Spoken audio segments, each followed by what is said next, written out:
formed a coalition called Rights on Internet, because we see that right now in Brazil in 2016, we are seeing many step backs. So we have this federal law, Marco Civil, from 2014, but now the Congress wants to change some parts of it. For instance, they want to allow that it is possible to block an application like WhatsApp if drug dealers are using or something like that. They want to change the interpretation of net neutrality, so they want to allow zero rating. They want to impose data caps on internet at home, and we're fighting against this. And also, the new government, the interim government, is not very fond of the idea of data protection, and even the new Minister of Justice, he says that we need interception of data. We need more data retention instead of data protection. So my first question is, as a researcher being for the first time in Brazil and being in a seminar of CGI, the Internet Steering Committee, how do you see the Brazilian civil society in the field of digital rights, and how do you see the role of the Internet Committee steering? And do you see it as a strong social movement, or do you see that it is kind of weak and we have great efforts to talk more with traditional social movements? So what is your perception when you compare the Brazilian situation with your hometown?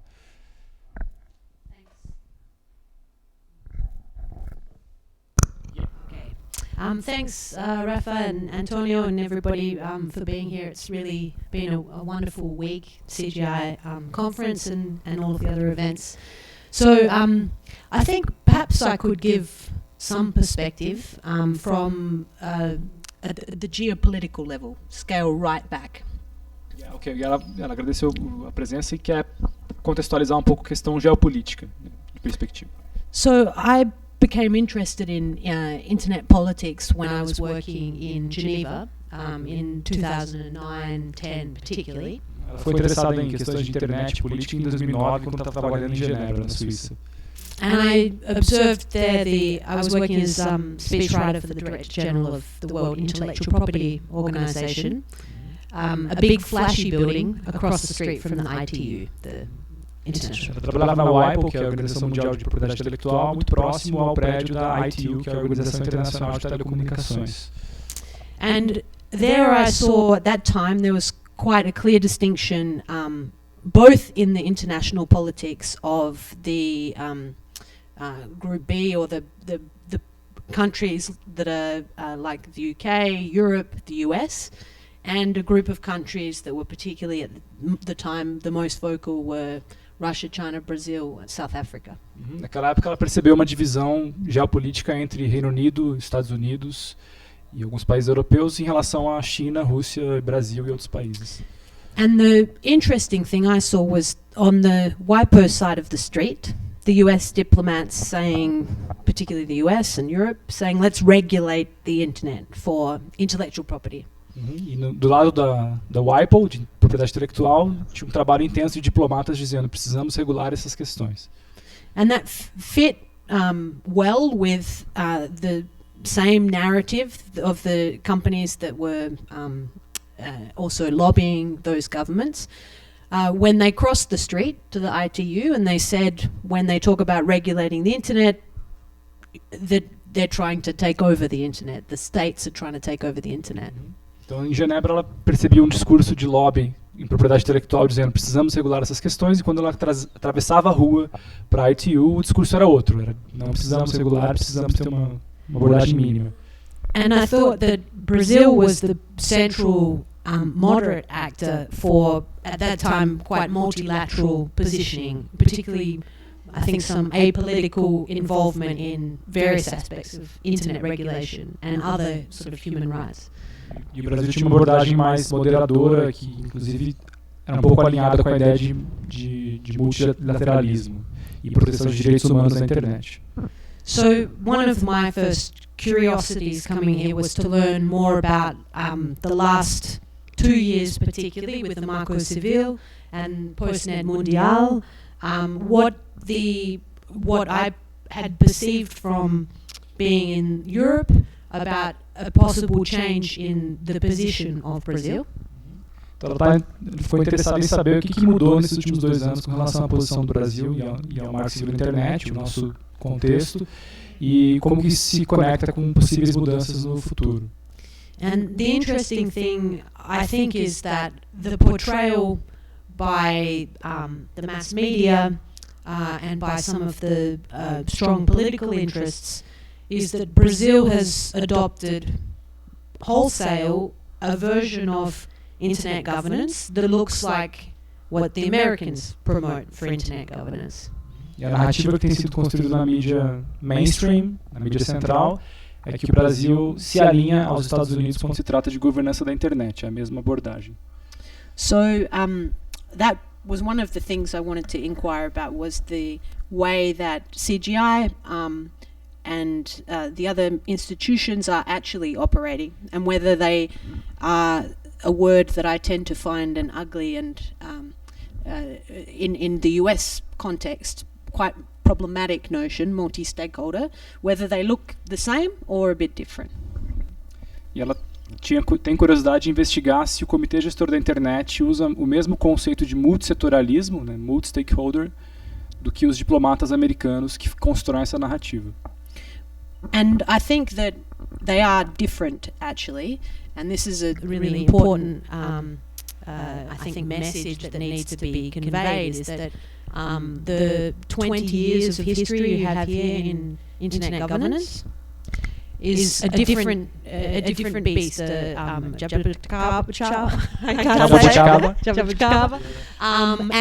that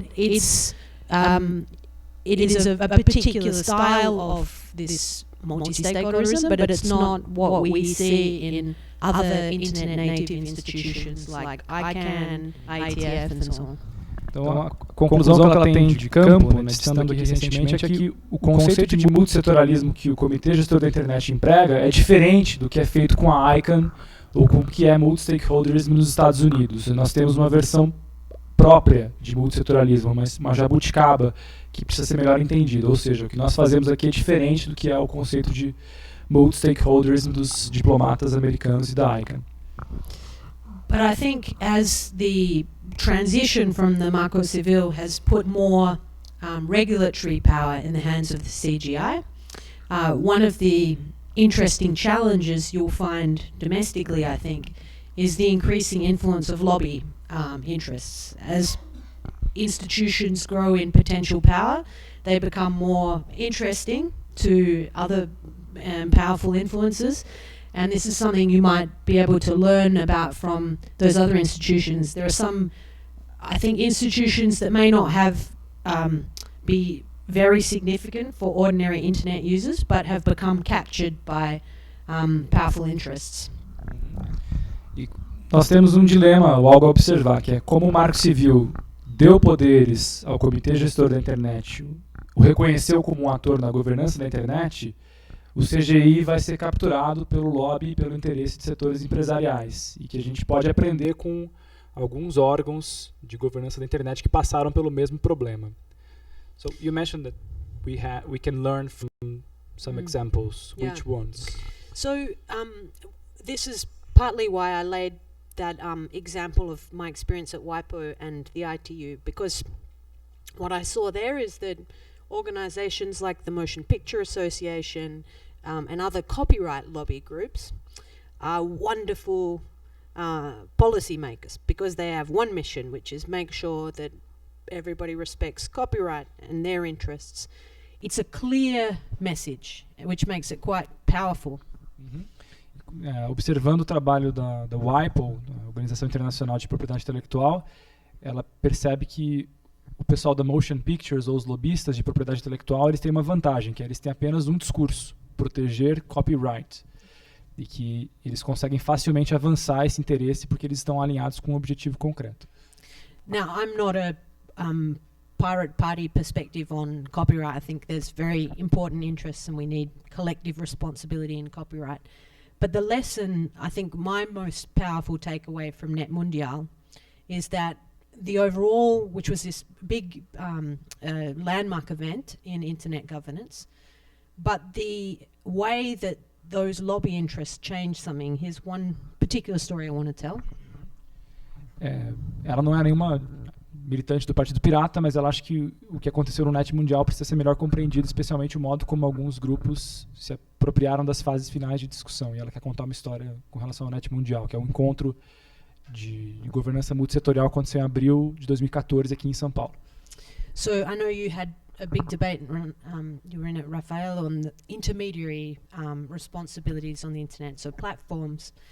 A proposal going into Net Mundial was that intermediaries would have an immunity if users engaged in free speech, and perhaps they said things like, I would hope good media organisations do, that are sometimes critical of powerful forces of the government and so on, and that the intermediaries would be immune from liability for that speech, and that they should therefore be a neutral conduit of any type of speech and not responsible.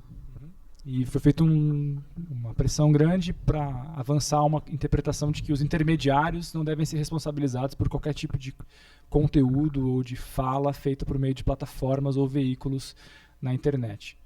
So we had the conference, was a great success. Many people engaged in multi-stakeholder discourse, which meant anyone could come up, put down their cachaça, take the microphone and say something.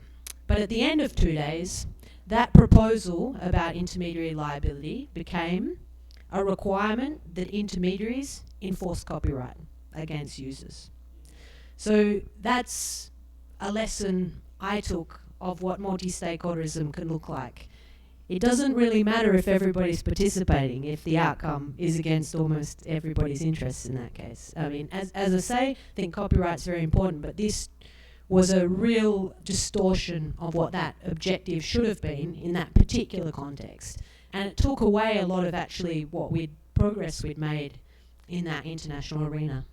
Então, no Net Mundial aconteceu algo muito curioso, né? O processo de multissetorialismo foi baseado numa discussão de responsabilidade dos intermediários, mas no final houve uma conversa a portas fechadas na qual se avançou uma interpretação de que os intermediários deveriam reforçar direitos de propriedade intelectual ou copyright, o que distorceu completamente o debate que tinha sido feito nos dias anteriores. Então, de que adianta ter o processo aberto, que cada um pode pegar a cachaça, sentar e tomar e falar, sendo que quando as portas se fecham, são os interesses corporativos que são avançados.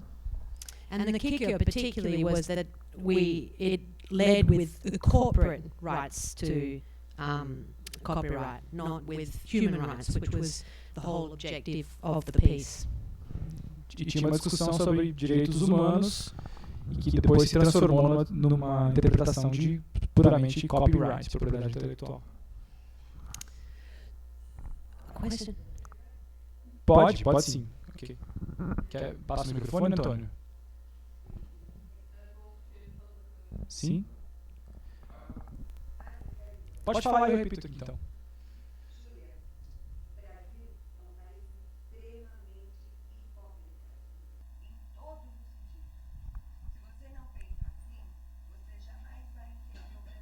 She's saying that hypocrisy rules in Brazil. So this is one way to understand Brazil. Like we say something and we do something else. Well, an element of that, I had a great discussion today. I've really enjoyed meeting people from a range of organizations, and I was talking to the people from the Internet Lobby.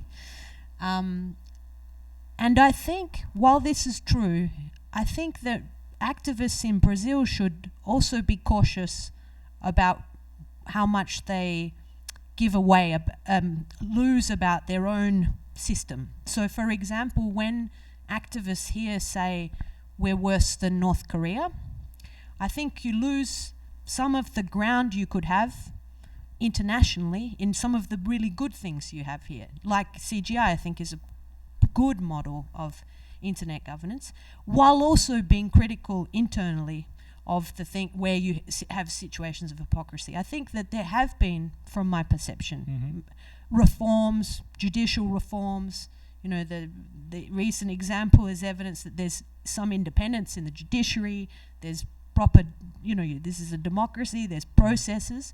There is still clearly issues, but I think an activist position should always make sure you don't lose the bits that are good, and because pride is an amazing motivator.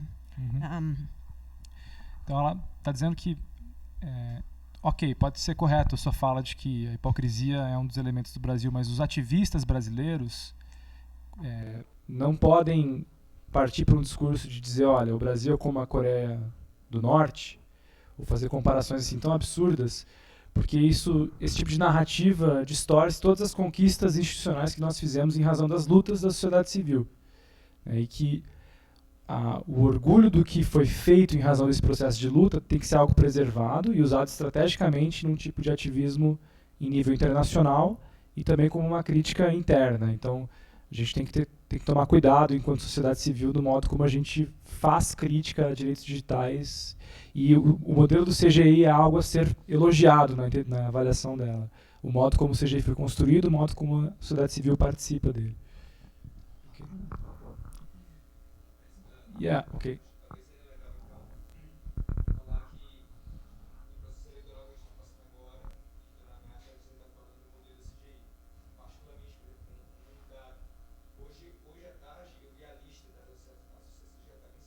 Uhum.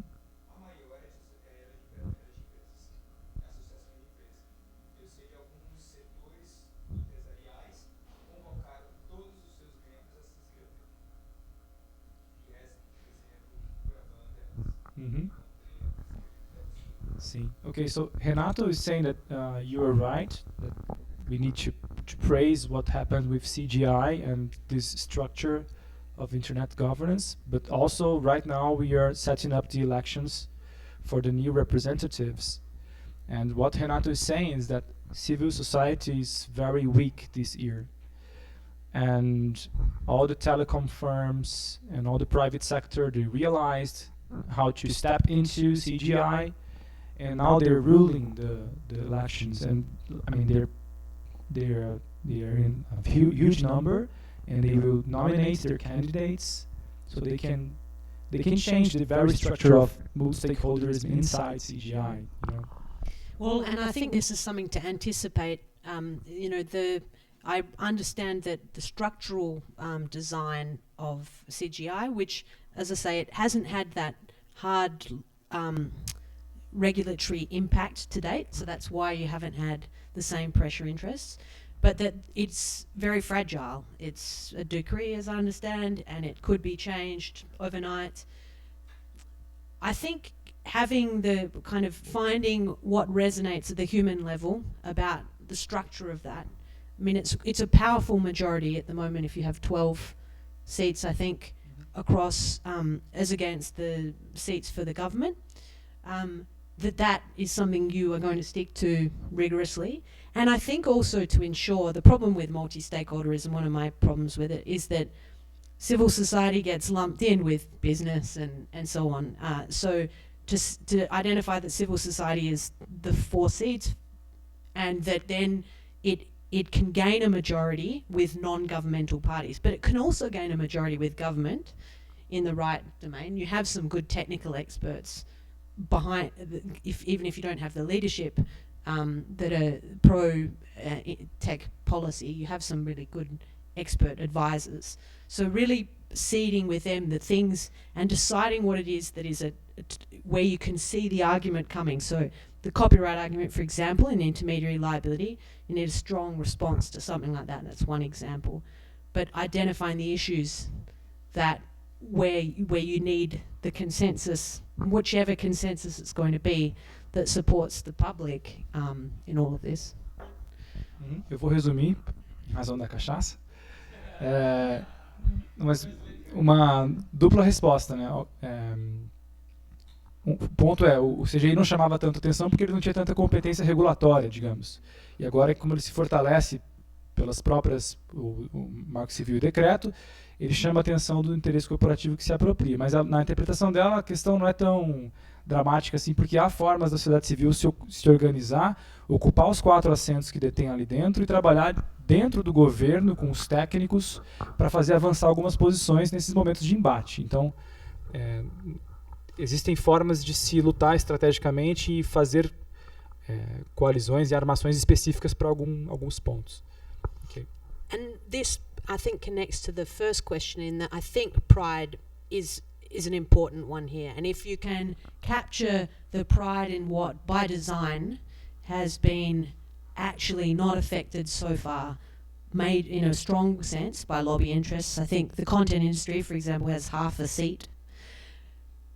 Then it helps to insulate that process. And I think distinguishing what CGI is from, I would try to create some distance, air gap it from multi-stakeholderism, because my problem with that word is that anything that has a bunch of different interests is validated no matter what its outcome. I mean, that's a real regression to me in how policy should be made. Ela resgatou o ponto do orgulho. A gente tem que lembrar o quão importante é o modelo do CGI, que ele é diferente dos modelos tradicionais de multi-stakeholderism, de multissetorialismo, que muitas das vezes se propõe a falsamente reunir diversos pontos de vista sem ter uma definição de qual política avançar, etc. But I would ask you, would it make sense to have a CGI in the United Kingdom, for instance? How do you see this as very unique, very resilient, or a model to export to other countries? Se o CGI seria exportável, faria sentido no CGI no Reino Unido? Well, I in some ways have issues with internet exceptionalism, that we treat the internet as a space that needs different political actors, as in corporations. It's often said governments didn't build the internet, but governments don't make drugs, they don't build cars, they don't do any number of things, but they regulate them. And so do executive agencies of various types. Ela critica essa ideia do excepcionalismo da internet, que a internet deveria ser pensada como um espaço de regulação próprio, no qual os governos não teriam interferência, porque o que os governos fazem é sempre regular algo para algum interesse comum. Então, existem várias questões relacionadas à internet que mereceriam algum tipo de regulação governamental.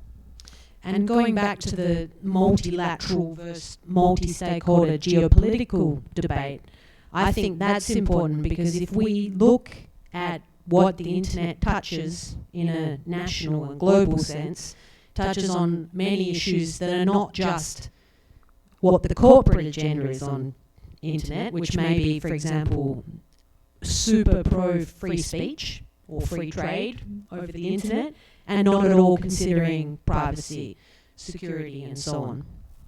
Isso se conecta ao primeiro ponto da fala dela, que é aquele conflito entre uma abordagem multilateral e uma abordagem multissetorial, ou seja, uma abordagem que é defendida por países como Índia, Rússia, Brasil, e uma abordagem americana, digamos, e que não é importante também superar essa distinção absoluta entre um modelo que defende liberdade de expressão e um outro modelo absolutamente regulador e preocupado com privacidade, mas que existe um caminho intermediário para se pensar. So to your question of would something like this work in the UK, I think the problem is that these issues that are very important, there's a lot of actors that want to be involved, and some of them have the big picture in mind, and many are coming in from this pretty ahistoric, exceptionalist attitude. So if the institution is populated by people like that, I think it can be a damaging overall influence. But if they are people who recognise that the distinction of offline and online is increasingly blurred, and that there is a great deal of concentration of power in the digital sphere, and it really does influence people's lives, but in ways that our regulatory mechanisms aren't yet equipped to deal with, then I think you could have productive groups like the CGI. na visão dela, que no Reino Unido existem vários tópicos novos que são passíveis de discussão se vale regulação ou não, questões que são relevantes para a sociedade como um todo.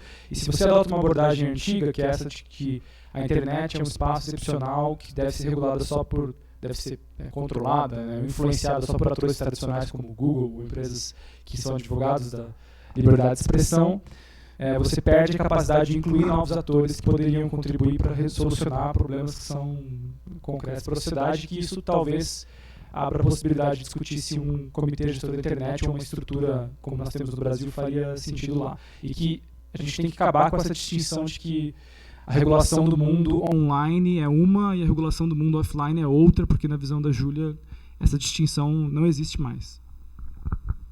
So, some of the other lessons that I would pick up here is, I think there's this very important middle terrain to claim in internet debates and tech policy, which is the domain of representing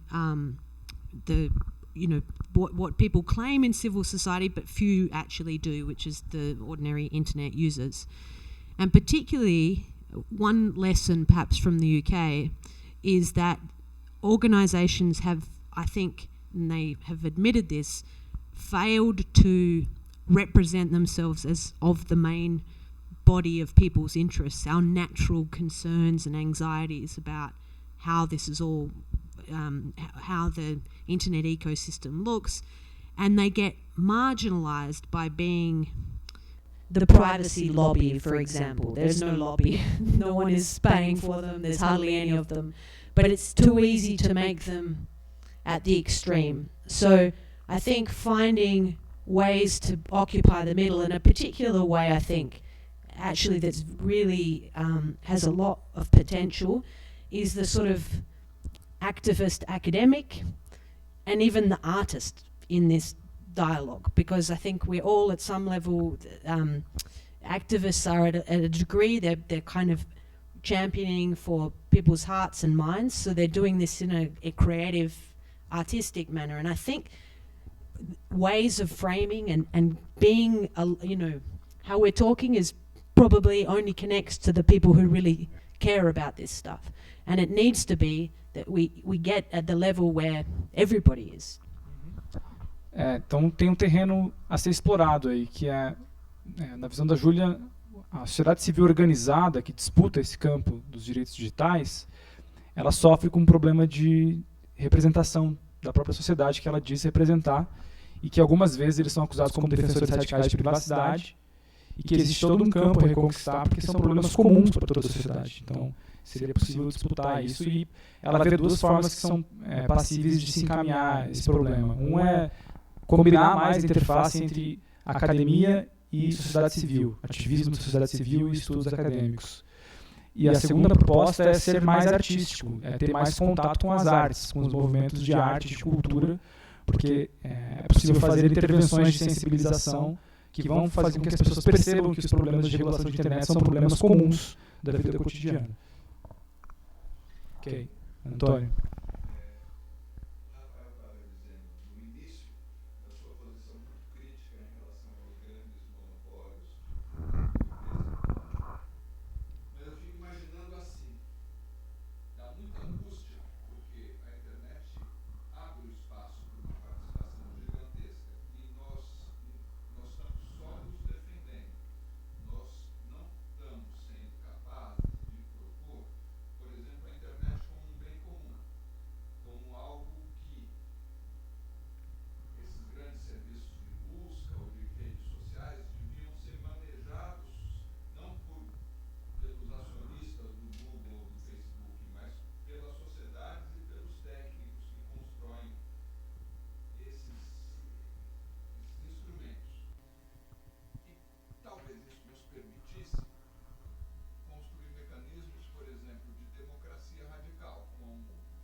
Okay, I'll try to translate. So Antonio is remembering that you were you have a very critical approach on monopolies on internet, on the role of Google, the role of Facebook, and the role of big firms.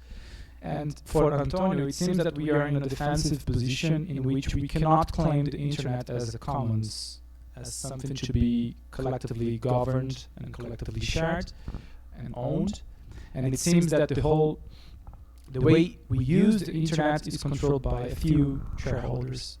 And so he's asking, how can we move from this defensive approach to a more constructive, in which we can rebuild the commons in the internet, and we can use the internet to deepen the experience of democracy, to collectively decide on how we will use our resources by the public power, the executive, for instance, and how can we contest the idea that all the data that we produced are owned by a few firms, and if it is possible to claim that these data are commons, so we need to rebuild the governance of this data. Great question. I think this is really at the heart of a lot of where we should be thinking and where we should be acting. So I'm going to, in case I don't follow through, I want to talk about private parks and I want to talk about ownership. So I think of these companies as a bit like their private amusement parks that ordinary people, all of us, me included, think of and interact with as if they're public space. When I message a friend on Facebook, I'm messaging a friend. I'm not thinking, oh, I'm entering into a commercial transaction in which various parties can access that information, that they can see which they do, by the way, see what I wrote and deleted and crafted and where I'm careful with my words, and then that they can sell that to an unknown number of third parties and hold it for all time. That's not what anybody is thinking when they message a friend on Facebook. When you search on Google, you're not thinking, here I record my deepest concerns, the things I don't understand about the world, the things that I can't spell, the places I should know but I don't know, the people I should know but I don't know. That's nothing in our consideration. And I think it's totally duplicitous for companies and providers to say, well, there's some kind of trade-off here. People enter knowingly, or they've contracted to do this. Ok, para resumir, ela gosta de pensar na relação entre parques de diversão, o modo como a gente interage com essas aplicações, como Google, como Facebook, porque a gente entra achando que é uma coisa, que é um parque público, que a gente interage de uma forma, e quando a gente manda uma mensagem para um amigo, quando a gente faz uma busca, a gente não está pensando nos todos os processos de análise de dados, de coleta de dados que estão por trás disso, a gente simplesmente está pensando na ação imediata que nós estamos fazendo. Que isso é um dos primeiros problemas. Okay. So I think there's a few steps that we need to take. The first is acknowledge that this is what's really going on. O primeiro passo é reconhecer como as estruturas estão funcionando. Então, as pessoas ainda estão muito distantes disso. Então, esse é o primeiro passo, entender o que está por trás desses parques de diversão.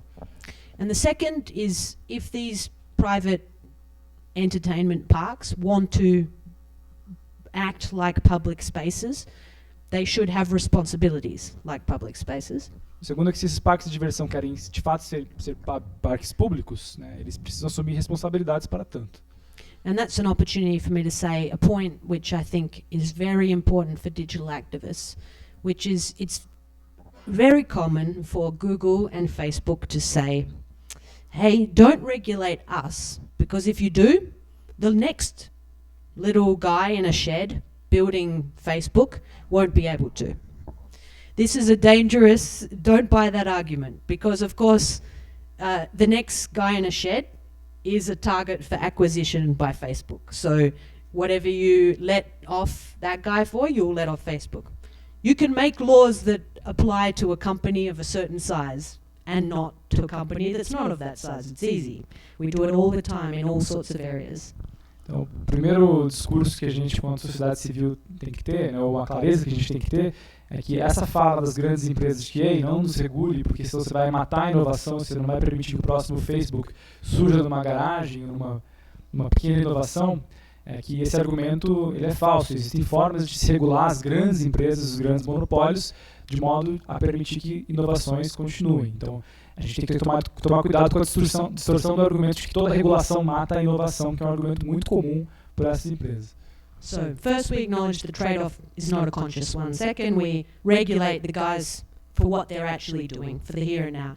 But third, and this is maybe why we need artistic, creative impulses, is we have to imagine beyond what we have.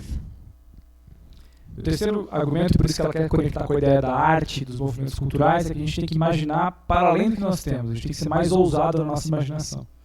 And here, I find it very difficult when somebody says to you, for example, why do you have such a problem with Google? It's great, right? You can access the world's information.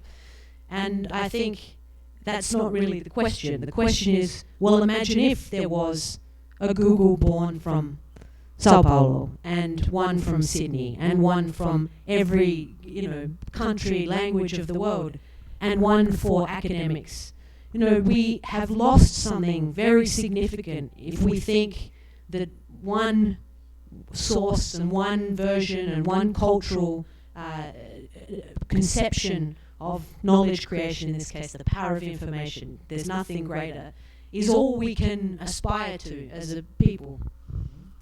Tem um problema fundamental nesse argumento de que, por que você implica tanto com o Google? Se ele é ótimo, se ele nos fornece mecanismos de busca excelentes, informações em tempo real e ele aprimora a nossa sociedade, é que a gente para de pensar na relação que existe entre a construção do conhecimento e a possibilidade de ter excelentes Googles, por exemplo, em São Paulo, um outro diferente em Barcelona, um outro diferente em Roma, e que a gente está abdicando do nosso poder enquanto sociedade de construir essas possibilidades culturais, deixando na mão de uma única corporação para definir o que é culturalmente relevante, o que vai ser mostrado para você quando você interage na internet. Now here, I'm not naive. I think there are certain essential parts of our lives where there are natural monopolies that emerge, and that there is also the dynamics of network effects and lock-in. I don't actually know anyone who really loves Facebook, but you kind of can't avoid it. And there's a bit more love for Google, because it's primary colors and it looks pretty. But they don't say anymore that their mottos do not be evil. They've actually let that go. I mean, how bad is that? That they can't even have that as a motto anymore. Ela está dizendo, tudo bem, ela não é ingênua de achar que monopólios naturais não podem acontecer no ambiente de internet, que existem efeitos como network effects, locking, então fenômenos que a teoria econômica ajuda a explicar de por que essas empresas se tornam tão grandes. E também tem uma dificuldade de você tem muito pouco incentivo para sair do Facebook, porque está todo mundo usando. E ela fez a piada de que a gente gosta um pouco mais do Google porque ele tem cores primárias, ele é bonitinho e ele tem frases bonitas. A gente tem um pouco mais de preocupação com o Facebook, ele é mais atacado. And so here there's a whole lot of areas where we can be creative, I think. So it's not necessarily about creating, in Europe they're sort of obsessed with how do we create a European Google, and I think it's the wrong question. The question is how do you ensure that if there's something that's a promising contribution, for example, in my personal use of Facebook, I've lived in many places. It's just convenient that people update their details when I can not keep my own address book. But if I had a service that was a real backbone of an address book, because I consider Facebook to me as a glorified address book, and it could interoperate, which currently is not possible because of very strong commercial moves by Facebook to acquire everybody that could interoperate, and laws that don't require interoperability. These I think are the points where we can actually get some leverage and then say, how do we make tools that allow people to enter that space that has become public, even though it's privately controlled, and interact with it. And then I think that's how you start to lessen the handcuffs we all feel of these monopolies, and the fact that we kind of feel we're part of the problem. Google is amazing because we all feed the beast. Google gives the right results because everybody in your whole city has given it the answers. That's why it's good. But it's our collective work. Começar do final para voltar no começo da fala dela, né? O Google funciona muito bem, o Facebook funciona muito bem porque a gente está sempre alimentando esses dados e fazendo com que o algoritmo se torne cada vez melhor e ofereça respostas mais inteligentes, ou o Facebook se torne incrível porque todos os nossos amigos estão lá em todos os lugares do mundo. Mas é problemático porque essas grandes plataformas passam a ser como um espaço público de convivência. A gente tem que parar para pensar que tipo de regra a gente consegue construir para criar algumas regras de interoperabilidade ou mesmo algumas regras específicas para que ele tenha mais essa faceta de espaço público e não tanto uma decisão de um único stakeholder, uma única empresa que vai decidir como funciona ou como não funciona. So this gets the next part of the puzzle, which is the ownership of data. You said about how these companies, they own our, we use their amusement parks and they keep our data trails along the way. E a gente entra na questão central, que é a propriedade dos dados, como você falou. Então, quem controla, quem tem direitos sobre esses dados produzidos pelos pares, pela multidão. And here, my big idea is I think we have given up a fight that we're starting to give up a fight we need to have, which is information about us is part of our identity, the building blocks of our relationships. And I think we need to talk about ownership in a rich sense, not in the sense that these companies would want us to have the debate. And here I particularly think there's a nice analogy to debates we've had in a long time around healthcare, around slavery, around other legal domains of human self-determination. Então a gente tem que parar para pensar no conceito que ela coloca de ownership, né, de posse ou propriedade, não sei qual é o melhor termo para traduzir isso em português, e que se conecta a grandes conflitos que já existiram no passado com relação à escravidão, com relação ao sistema de saúde, e que nos forçam a pensar esse tipo de propriedade não pelos padrões que estão colocados agora, como eles querem nos fazer pensar, mas se existe espaço para imaginar outras possibilidades, outros arranjos institucionais. So if I could seed an idea that Outras Palavras and Direitos Digitais and Fundação Via Libre and other wonderful organizations in this region could work on, is thinking about what ownership of data, and I here put a big signal, this is not about commodification, it's not about granularity of, I think we lose a lot if we start going, oh well, there's various moves of, well, maybe people should own their own data and then be able to trade it, and they hold their data in a data box, and then you get micropayments. I mean I mean ownership in the sense that somebody cannot, I continue in a way that is inalienable to maintain some autonomy over my being, the constituents of myself in a digital sense, as much as in the human tissue that I leave on my chair. If it became possible tomorrow to collect my genetic information by just waving a wand, would we say it is okay to do that? I don't think we would. I don't think we're at that point. If you could take blood from just, a site as you walk through a metal detector, would we say that's okay? Oh, you look like Mr. Evil. Yeah. Mas ela quer dizer que não é para a gente pensar ownership ou propriedade como comodificação, como a definição de direitos de propriedade de transação, né, para cada indivíduo com relação aos dados. É que é algo mais que isso. São novas possibilidades de tornar algo inalienável, ou seja, é pensar ownership como anticomodificação do limite que ela está propondo. São definições de esferas de autonomia e de poder dos sujeitos que vão definir um modelo institucional. Cris, diga. Fá.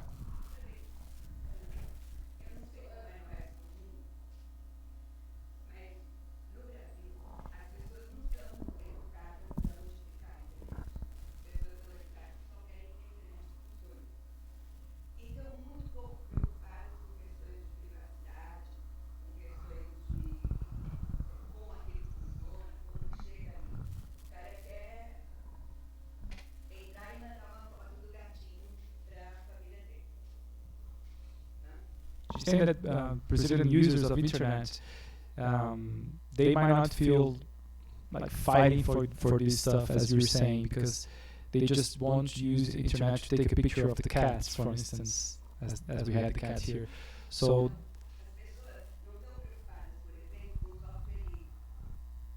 they're not engaged with the free software movement, for instance.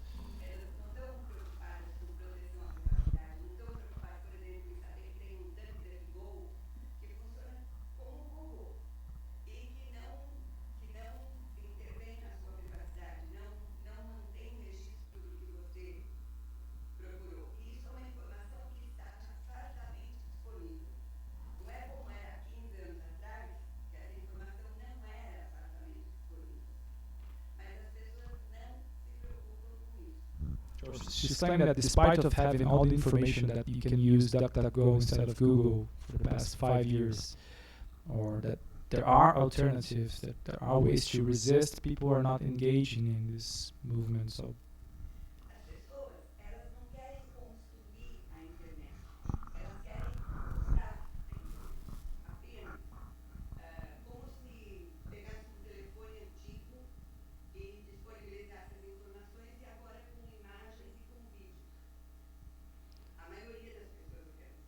yeah, so she's claiming that people, they want to use the internet, but not to build the internet.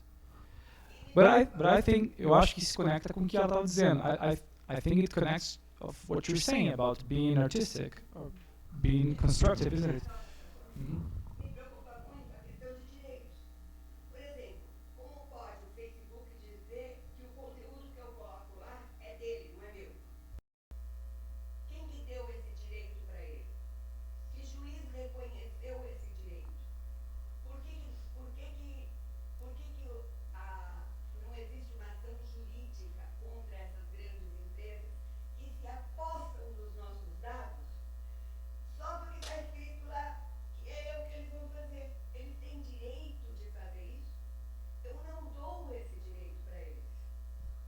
So this passive role connects to the ideas of how rights are established in contractual relations. And when Facebook says, I have all these rights and you have any, people do not react, but she's claiming, how come Facebook has this kind of rights to determine that they have the ownership? So that's partly why, when I say we need to make sure we claim the middle, I don't necessarily think, I mean, most people also don't care about pharmaceutical regulation or occupational health and safety or food. Most of us are not activists. What activists need to claim is the space of influencers. So journalists. The problem is most journalists don't actually have any concerns about Facebook and Google, and so they then don't ask the questions, and then they badge people who raise the questions as the privacy lobby or something. So I don't see it as our greatest problem that most people, I think most people are apathetic about most things. O problema, ela acha que sim, isso não é um problema grande. As pessoas nunca vão se tornar totalmente ativistas. Isso nunca aconteceu em nenhum campo, na indústria farmacêutica, na luta pelos agrotóxicos, nada. Não tem nenhum grande exemplo das pessoas se tornarem ativistas e disputarem o campo 100%. O que ela está dizendo é que existem espaços a serem conquistados, como por exemplo o meio jornalístico, com relação a esse campo, e que não foi ocupado, não foi dialogado. Então os jornalistas não fazem as perguntas relevantes sobre como é que o Facebook estabelece esses direitos, ou não questionam o Google da forma como deveriam questionar. Então existem esses espaços a serem disputados pelo campo. But I think that while people may be apathetic in action, they are anxious at core. I think I've failed to speak to anybody about these services that does not feel we have a beast here that we are feeding but can't control. So that's why I think that we need to have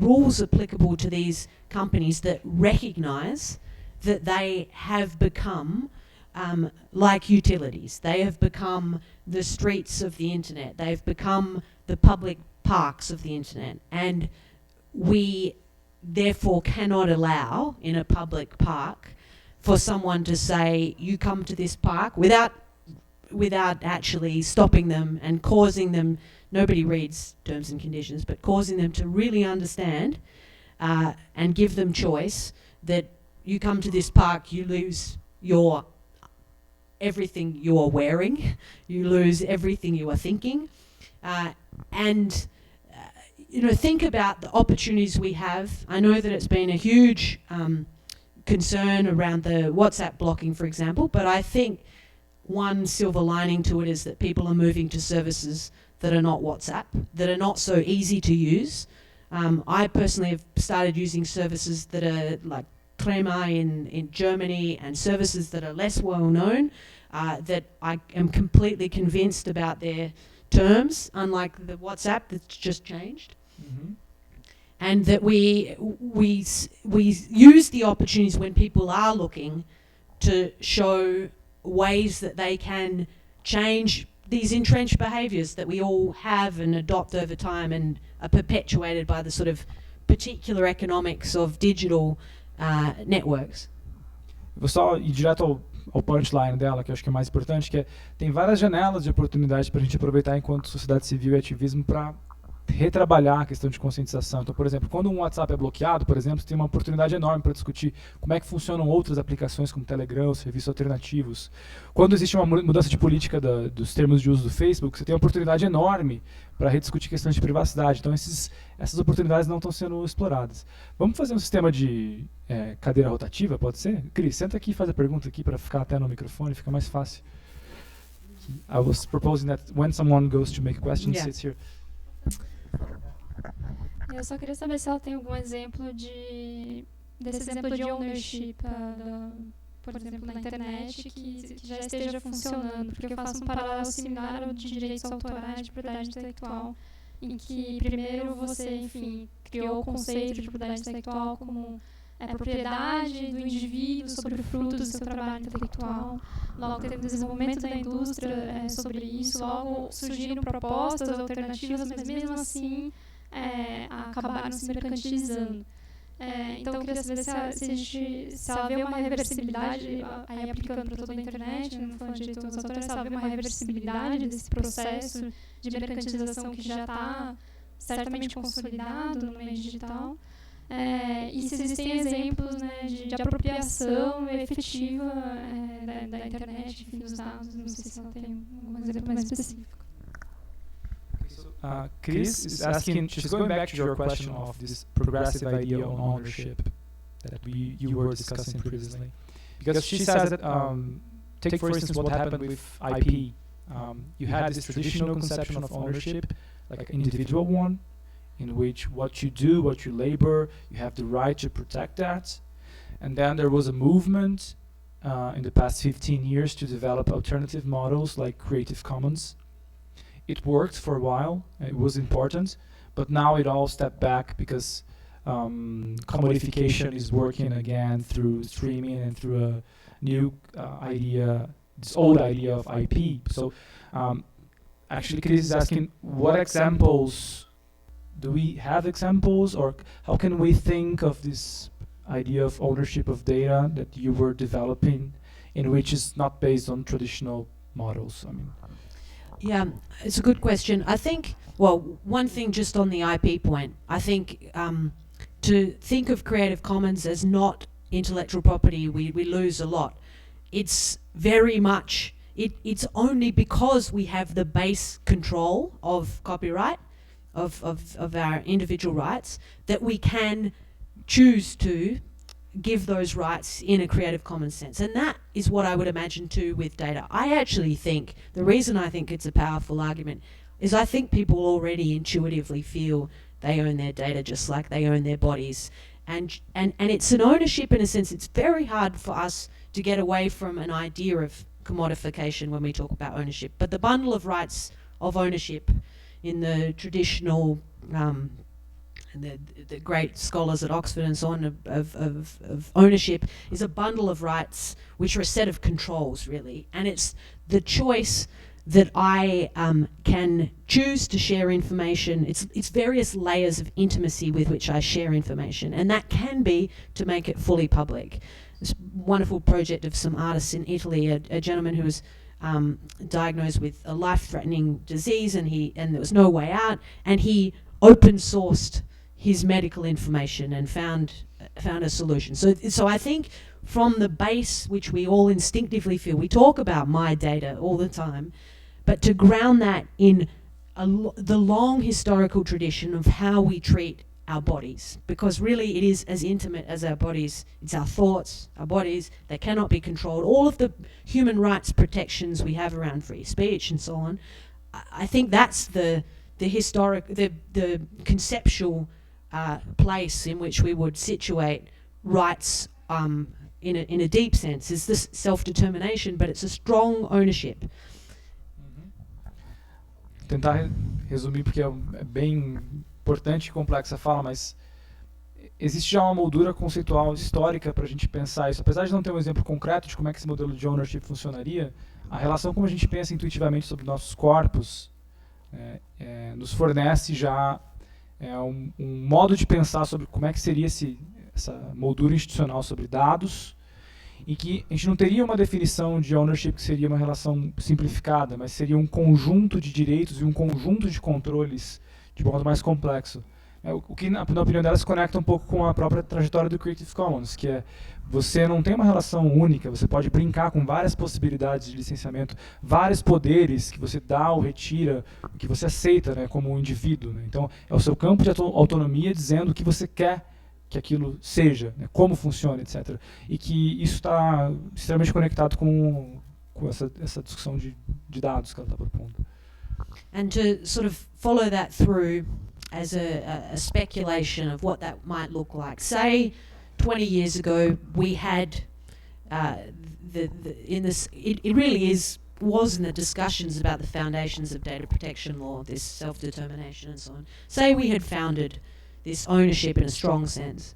I think if a service came along like Uber and was proposing to do what Uber does, we wouldn't have the situation of a service that can collect and develop the sort of expertise it has developed and completely, in a proprietary, untouchable sense, own that information. It would be that other operators who proposed urban mobility solutions would be able to, with consent of the users, also develop solutions so that you could have services perhaps built around people who like watching football, and they would be able to use that data. You may then have to, like we have in other domains, give some sort of rights to the first collector of that information, so that Uber gets a degree of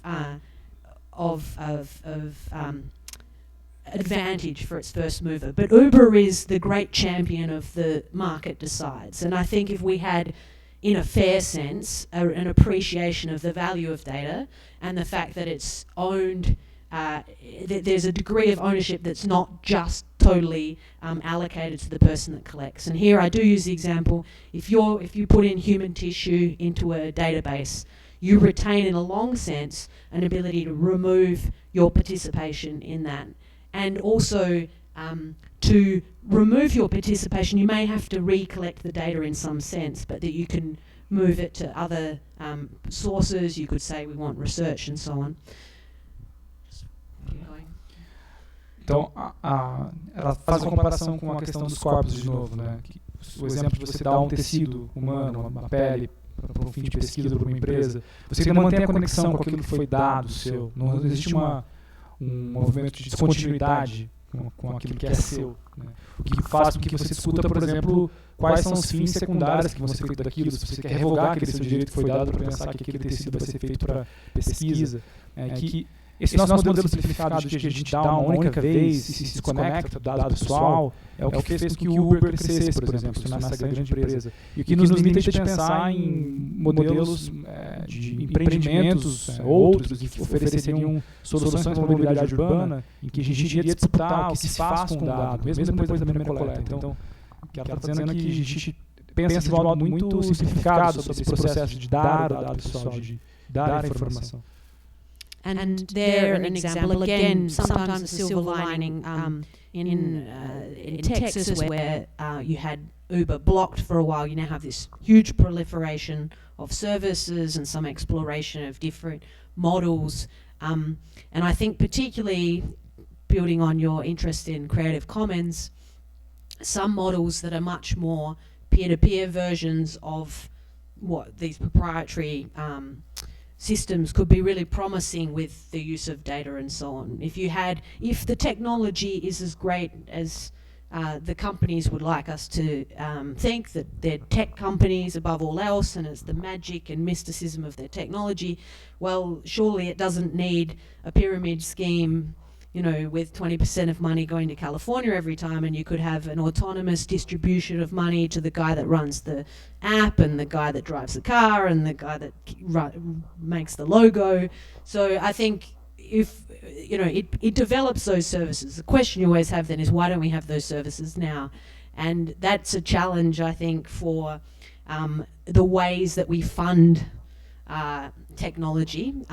At the moment, it's too easy to every startup to just be a potential acquisition target of another big company, and to build services that are self-sustaining and the cooperative style model is really, really hard to scale. So another thing I think is to advocate for the funding that would support, because it would have a much lower ceiling, these sorts of services that you can develop at a local level, and where you put a lot of effort into what I regard as the most important intellectual property asset, which is actually a brand.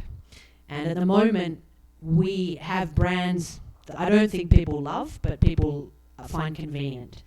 And there's every other value that humans identify with beyond convenience and efficiency. You know, things that make you feel good. And we haven't explored that at all in technology, I think. Vou simplificar, cometendo o erro de tornar a resposta dela muito mais completa do que foi, mas acho que ela tocou em 3 pontos centrais, né, que se conectam, né. O modo como a gente pensa sobre propriedade, esse modelo proprietário com relação a dados, é o que dá a estrutura dessas grandes corporações hierarquizadas, né, como o caso do Uber, por exemplo. E o que se conecta também ao modo como o financiamento é feito nesses empreendimentos.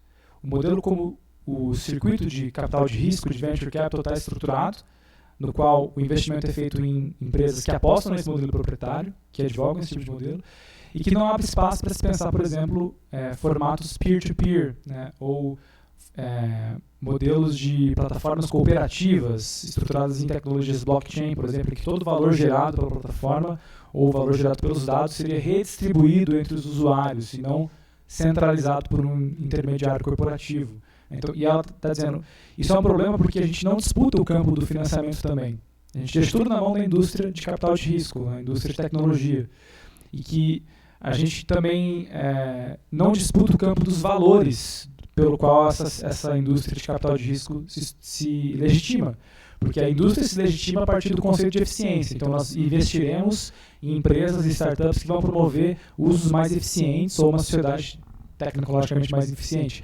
Mas existem outros valores humanos que nós poderíamos disputar, né, e não só combatendo o discurso de eficiência. E que isso abriria campo para pensar também como é que a gente financia de modo mais coletivo esses empreendimentos. Então, ela deu um giro bem completo em como é que a indústria se organiza. Renato, come here. Yeah, Renato, sorry. Yeah.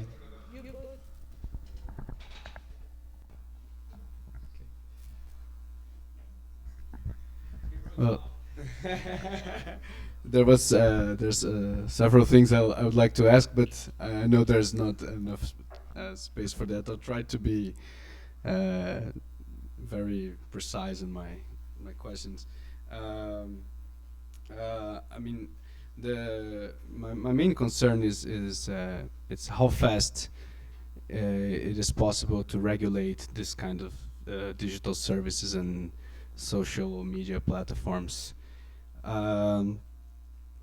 Just as a illustration for the idea, I remember the case of Standard Oil, that was a big, major monopoly in the United States in the beginning of the 20th century. and there was this. Remember it. I don't remember. I remember that I studied. I wasn't born. Thank you. I'm Benjamin Button, and they if I remember well, it was split in 5 different companies that became like Axon and other, and I think the thing is it's like I have the feeling that Facebook became too big to be regulated. I mean, how can you like retroactively regulate Facebook or Google or those big other companies? And the thing is that internet is escaping. I mean, like data mining is escaping the smartphone or that little computer room in your house, and it's the IoT campaign is very, very, very strong now, and with the 5G technology, it will become like something like second nature. And how fast can activists respond to that? I mean, the companies are very organized and they have institutions and they have activists and more. They have people actively promoting, like in a voluntary way, they promote this propaganda of technology. I mean, all the time. And so how can people be more aware of the need of this kind of regulation? I mean, having this IoT reality more and more close to us. That's basically it.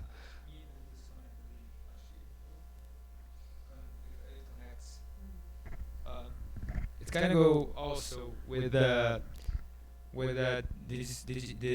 speech that we have when we do some activist social society lobbying. I don't think when you're talking to private companies, as you mentioned, they have this whole team that is well paid to do what we do for free and because we do what we do and what we love. But sometimes you started today's debate saying that when you were in Geneva, you had the same U.S. diplomats giving different speeches when they wanted different they had different targets with the different outcomes. But what I see when we are doing our part is that we always engage with the same discourse, and we do not try to use some discourse that could be found to some companies, private companies, that they could think it's good to be regulated. Let me give you an example for. Because it's even Danilo mentioned one when we were in a meeting. We are talking about a new data protection law in Brazil. And most of the discourse that we do is that we need to have a data protection law to protect citizens' rights and then to control their data and what you mentioned. But we rarely talk about data protection law and how companies regulating data protection could also be good for the companies. When we had Marco Civil, we had only Google that was fighting for Article 19 in order for them to have immunity against liability. But we are not talking about how Marco Civil could be good also for the companies. We're not engaged in the discourse that Facebook and Google, they're gonna have their own people, but we have several other small companies that could also work in our favor in the same idea. If we could engage in the discourse, they could also show, what we are doing, we are also doing for you. And we are not, your opinion on that. Yeah. Okay. Let me just só traduzir. Traduzir muito rapidamente. 2 perguntas, né? Como fazer ativismo numa época de internet das coisas e ascensão dos 5G diante da distribuição de poder tão desigual entre as grandes empresas e o ativista? Pergunta, Renato, será que a gente não está errando porque a gente tem um único discurso com as empresas? A gente não poderia ser mais estratégico, né, de falar 2 discursos, um discurso da sociedade civil e um discurso que também convence as empresas de que ser regulado é bom? So I'll just translate. Okay, so I think that first question is going to be one that will haunt us because, to my mind, the big innovation of these self-styled tech companies, and I am critical of the use of technology, because I think we've had wonderful innovators over time. Our sort of physical landscape has been transformed by innovators in the last couple of centuries in a way that has transformed the shape, the face of the planet. And now we only talk about tech in terms of digital apps and so on. But they're great innovation, I think, and why it's so hard and why we are in this situation is to ignore the law, build something, and then make it so indispensable that you can't touch it. That's, you know, you look at Google Books. Microsoft asked whether they could do what Google Books did, and they got told no, and then Google just went and did it. Other companies have asked for what Uber has done. They got told no. Uber just went and did it. And I mean, you just look, to me, and I am critical of Uber despite its service in the same way as Google and Facebook being convenient and efficient, but its model is regulatory arbitrage. It's great innovation. And to scale at a level that activists and regulators, academics cannot even touch. So what do you do when you have this sort of capital that's going behind these companies and then supporting them to just break the law? And then, I mean, it's multi-dimensional. I think part of it is we don't think of tech companies as the new investment bankers. You know, we don't popularly react to them as if they were the same people, actually the same people who caused the financial crisis, lost their jobs, and now work for Uber. Like, they're the people. I've met them. They're all these slick young guys in their 30s.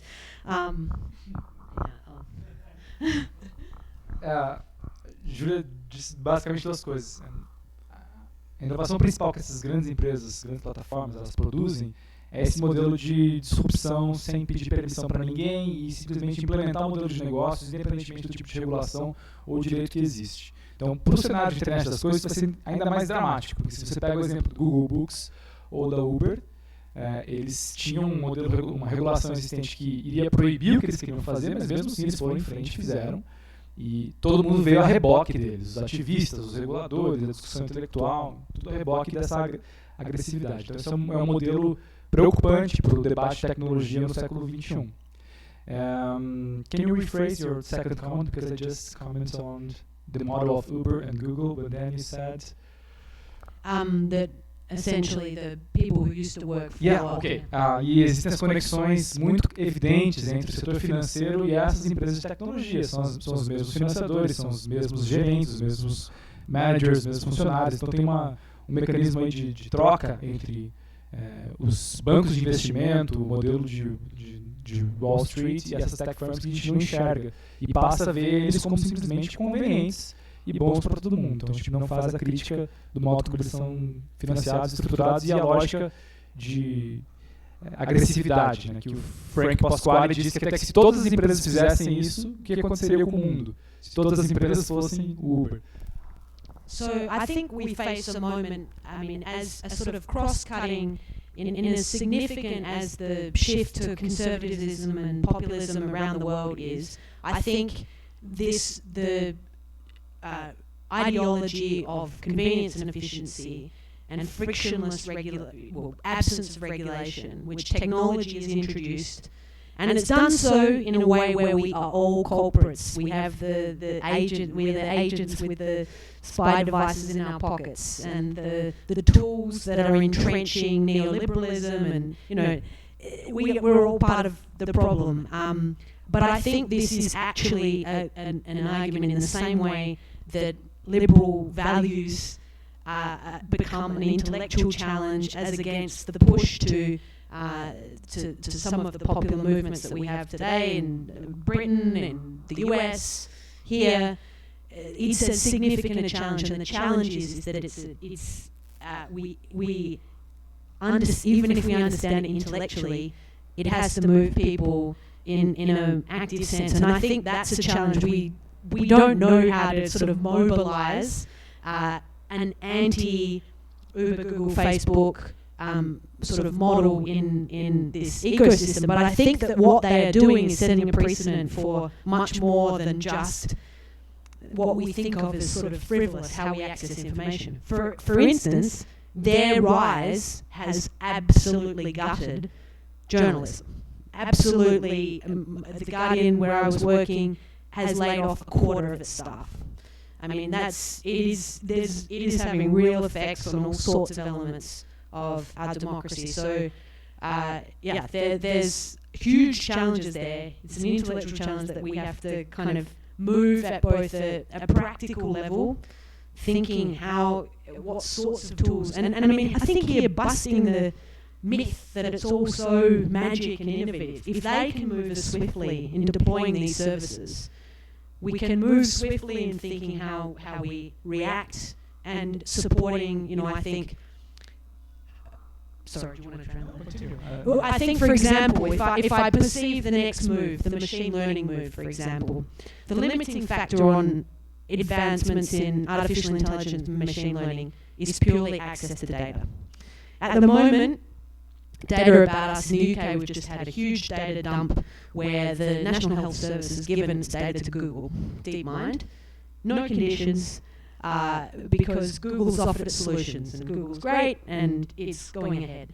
If we invested in public infrastructure and public, civic-minded research that used those data sets, we would make advances in the public sector, but we're not. We're only doing it in the private sector, and then they own the advances, and we'll end up having medical ties to these companies and so on. So I think it's not magic what any of these companies do. They have a huge degree of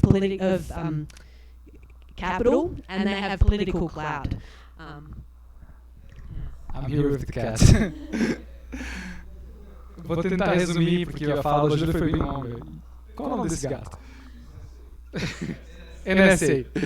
Não, acho que a Júlia tocou num ponto que vale a pena traduzir, que é o conflito de valores políticos que nós temos agora, vivenciando, né? Que ao mesmo tempo nós fazemos parte do jogo neoliberal dessas empresas. Então nós somos usuários, temos os nossos celulares, fazemos uso da Uber e outras aplicações, Airbnb, etc. E a gente acaba legitimando esse discurso de não regulação, de frictionless innovation, de permitir que elas avancem sem limites, mas ao mesmo tempo os valores liberais de democracia, autonomia dos sujeitos provoca conflito com esse modelo de negócio que faz com que a gente pense os caminhos de resistência para ele, né?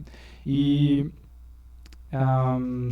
sorry, I will rephrase because I was translating the conflict of values of being part of the game of neoliberalism, but also when you think about liberal values, you have ways to fight against it. So if you think about democracy and how they're ruining journalism, etc.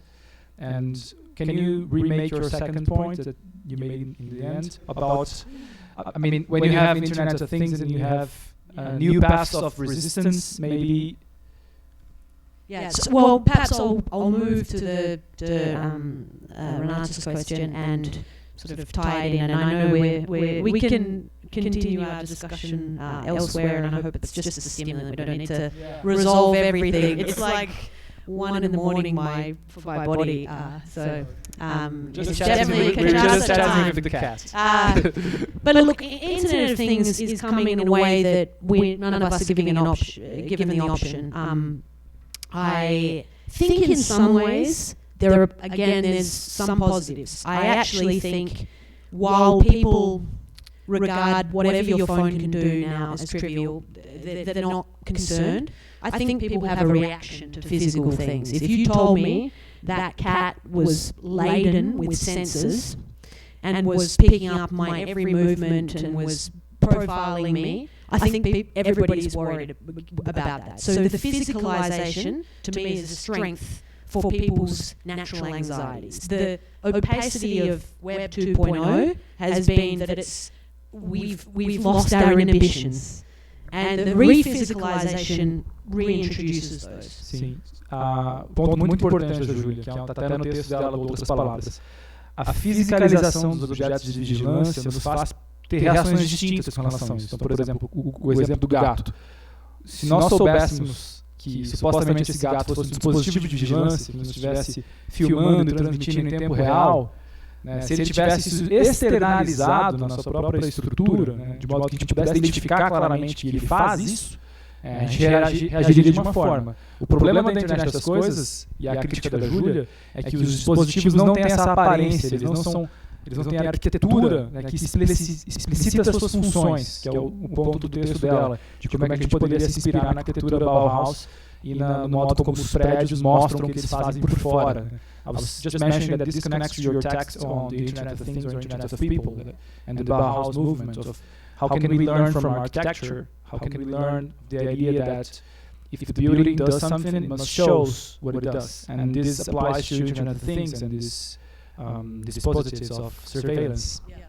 So then Renato's question, can we not work in a positive way to engage companies that it's in their interest to respect individual user rights? I think, frankly, it's amazing companies engage in these debates at all, because we have to speak to them in the only language they know at a company level, which is shareholder value. So the reason data protection they're waking up to is because it's going to come with real fines in Europe. So that's the level that talks to the company as our totally unethical machines that we have created in society.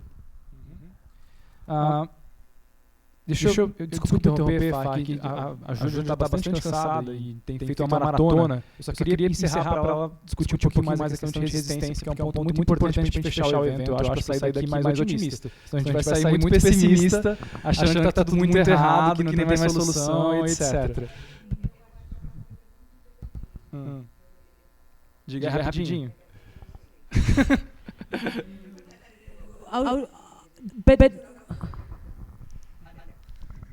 Uma coisa que está me preocupando é assim, ó. Então nós precisamos de estratégias para os ativistas conseguirem trabalhar. Mas quando eu penso nisso, eu acho que é uma coisa muito complicada fazer isso. Por quê? Por exemplo, a Júlia fala muito de copyright.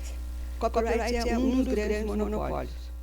Os outros dois grandes monopólios são marcas e patentes. Quando a gente fala em patente, gente, a gente fala em patente de um monte de coisa. De todos os equipamentos que a gente usa, de todas as receitas de medicamentos que a gente usa. E o poder dessas indústrias é enorme. E interfere na nossa vida de modo bastante diferente. Eu, por exemplo, também falo muito de copyright, por causa da minha origem acadêmica. Mas eu acho que as patentes de equipamentos e de medicamentos, como a indústria interfere na nossa vida através disso, é uma coisa muito mais forte e muito maior. O copyright depende muito de comprar político. Patentes e marcas não depende tanto assim, não. São outros rumos. E eu acho assim, não dá para ter uma estratégia só, me dá a impressão. O que eu ia perguntar para ela é se ela acha que dá para ter uma estratégia só. E eu não acho que dá, porque são coisas muito diferentes e que agem na nossa vida de forma muito diferente. Okay, so I'll sum up her question and make a final one so we can end here. Yeah. So she's asking, is there only one strategy to find this new rebirth of the copyright industry with the Internet of Things? I mean, because she's claiming that with the rise of Internet of Things, patents and industrial secrecy and industrial property will become even more important than it is today, it seems. And I want to connect with a point that you make in the article, The Case That Won't Be Forgotten, when you recall Giorgio Gambin, and you talk about new forms of resistance. So how do you see these new forms of resistance in the coming years? Do you think that we have different strategies? For Agamben could be the right to say no, to not be part of something, a procedure. For Helen Nissenbaum could be obfuscation. So you try to play with the system, play with the machines. What are your ideas? Quais são as suas ideias sobre resistência no século XXI, se é uma ideia do George Agamben de não fazer parte, de abdicar da participação no sistema, ou está ligado com a ideia de obfuscar os sistemas, como a Helen Nissenbaum coloca, que você menciona nos seus textos. So, just on the Internet of Things, I think I work with technologists who are working in this domain. The Internet of Things is not here beyond our smartphones. We make a jump of technological determinism when we are already talking about the Internet of Things as if it's here. I don't know anybody in the street who likes the idea of the Internet of Things. And I know every entity that makes money from more connectivity has an interest. And every company is trying to be the monopoly of the Internet of Things.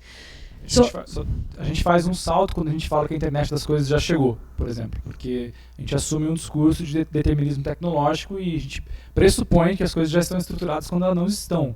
O que as empresas estão fazendo é disputando esse campo, tentando criar os seus monopólios para implementar a conectividade plena dos dispositivos, dos objetos. And I've got a colleague who says that the Internet of Things vision is like every moving part in the world being as reliable as a photocopier.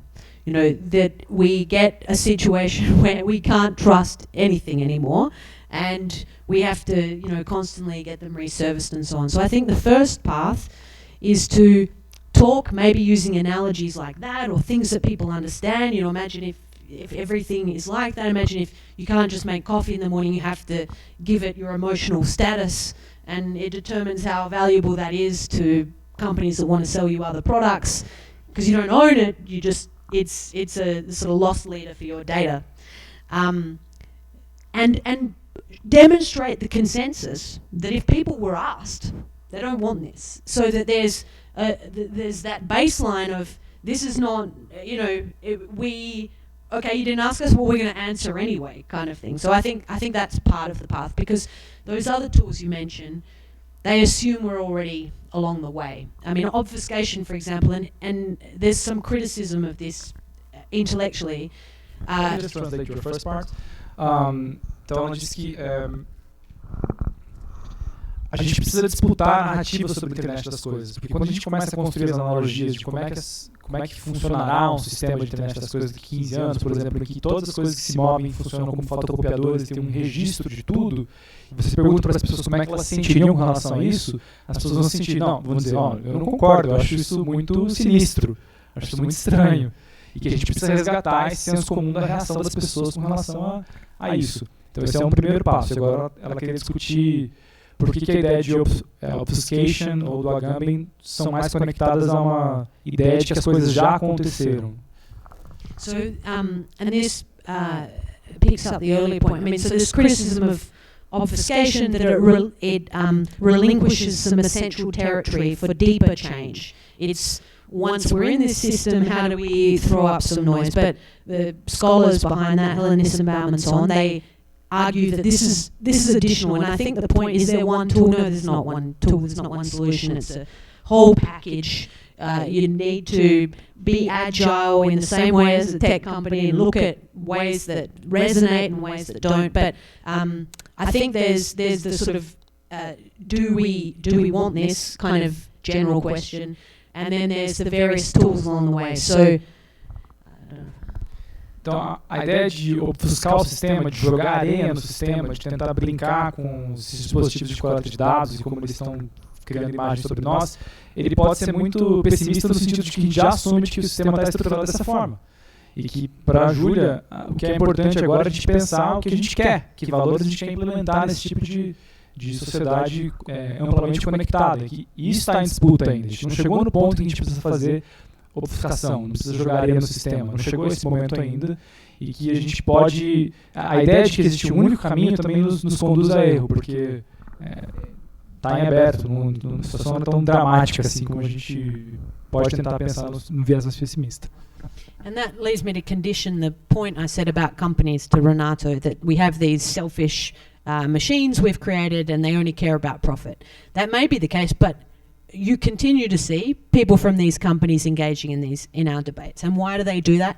Because actually they depend on their brand value, and they depend on people's conviction in what they're doing. Notably, while they're breaking the law and building the future, that's not when we have the discussion. We have it after everybody has already signed up and they feel that there's no alternative. So I think leading the discussion, so there was a great failure in the US of multi-stakeholderism, which is that once companies who were doing facial recognition in shopping malls, they started to invite civil society into their meetings, but they'd already decided they're going to do it anyway.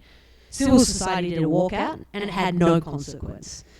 If it had gone the other way around, where you said, look, nobody wants to be facial recognition in shopping malls unless they opt in, you would own the discourse in a way that the corporate sector now owns the discourse. So I think some of those tools I mentioned about machine learning and making sure we have public infrastructure, public research there. It doesn't mean that the government itself does it, but it supports civic-minded research.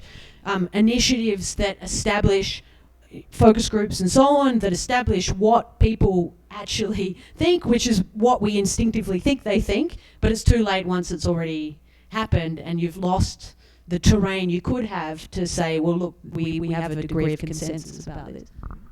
Então, Júlia, respondendo a pergunta do Renato, tem um campo de disputa e de atuação, na verdade, para a sociedade civil muito importante com relação às empresas, que elas podem ser mais construtivas e se elas conseguem, de fato, representar os valores e a percepção da sociedade com relação às tecnologias, elas podem pautar mais o debate, num discurso mais construtivo, né? And let me get back, because I was saying to Renato that exatamente, yeah. So, e a ideia de construir o diálogo é porque as empresas se importam com a marca, não é só lucrar e lucrar até o fim. Existe também um processo todo de legitimação com a sociedade do que ela representa, os valores. E isso é uma coisa que talvez a gente esteja subvalorizando. And just to wrap up then on the Internet of Things or ubiquitous computing environment, the comments I'm making are about the general vision, that by default we connect everything, even though it makes everything as insecure as a photocopier and unreliable, and we relinquish, all of our personal behaviours.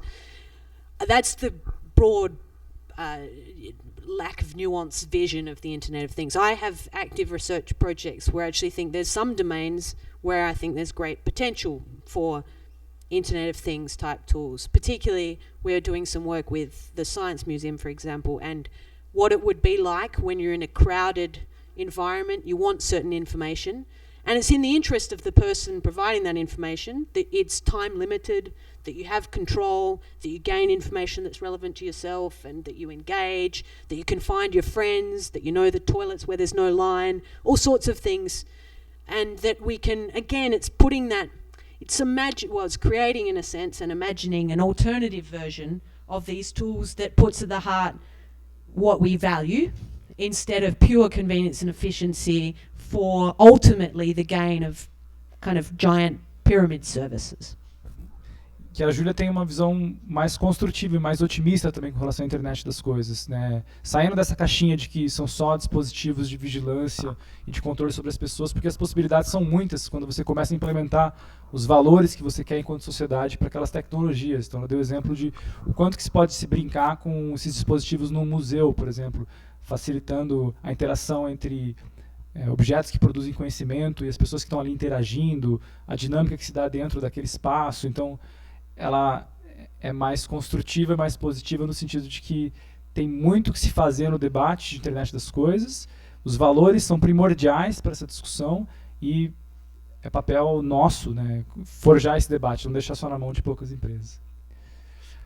Ok, I want to thank you so much. Thank you, obrigado. E obrigado, Antônio, obrigado, Bruno, pela ajuda na organização. E para a gente foi uma honra fazer essa conversa. Acho que é importantíssimo ter gente altamente qualificada e um gato para conversar com a gente. Ok, thank you. Great pleasure. Obrigado.